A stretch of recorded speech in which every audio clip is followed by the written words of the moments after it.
CEO ရောက်လာတော့စုခါခါအံ့ဩနေတယ်ထို့နောက်ကြောက်အစ်စ်ဟုတ်မဟုတ်စစ်ဖို့အက်စစ်ခွက်ကိုယူလာခိုင်းလိုက်တယ်စစ်ရင်အက်စစ်ထဲကိုပျော်ဝင်မှမဟုတ်ပဲမစစ်ရင်တော့အရေးပျော်သွားမယ်ဆိုပြီးသူ့ရင်ထိုးကိုအရင်စမ်းပြတယ်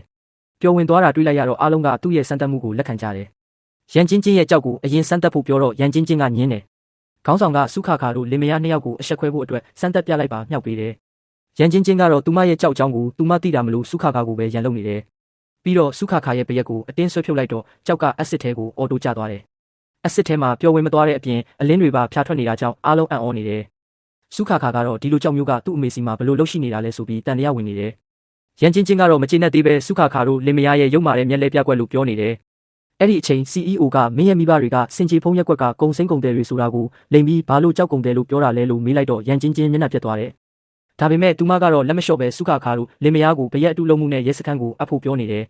ဒီလဲဆွဲကိုဖျက်ဆီးပစ်တာကမင်းဖြစ်တဲ့အတွက်တန်ရာတန်ကြီးတန်းတစ်ထောင်ကိုလော်ရမယ်လို့ CEO ကပြောလိုက်တယ်ရန်ချင်းချင်းလဲဒီကုမ္ပဏီမှာသူမရဲ့ဦးလေးကဘာလဲဆိုတာမေးနေပြီလားနင်တို့လင်မယားနှစ်ယောက်လုံးကိုအလုပ်ထုတ်ပစ်မယ်ဆိုပြီးဦးလေးကိုလှမ်းခေါ်တယ်ဦးလေးလဲလာချင်းတူမကိုဘသူတွေနိုင်ကျင်တာလဲဆိုပြီးကျင်းဝါလာတယ် CEO မှန်းသိသွားတော့ချက်ချင်းဒူးထောက်တောင်းပန်တယ်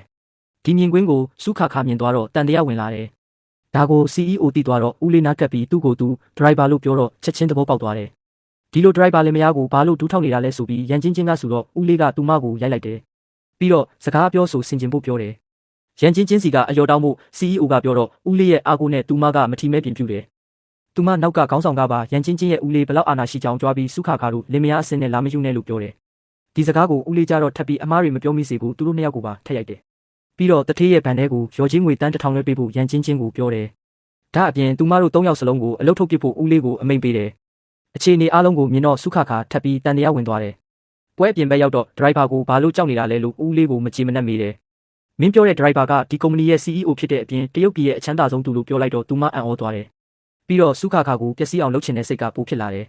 တစ်ဖက်ကမှတော့စုခါခါကသူမကိုလိန်ထားတာမှန်သမျှရှင်းပြဖို့နဲ့လိန်တာကိုသူမအမုန်းဆုံးပဲလို့သူ့ကိုပြောတယ်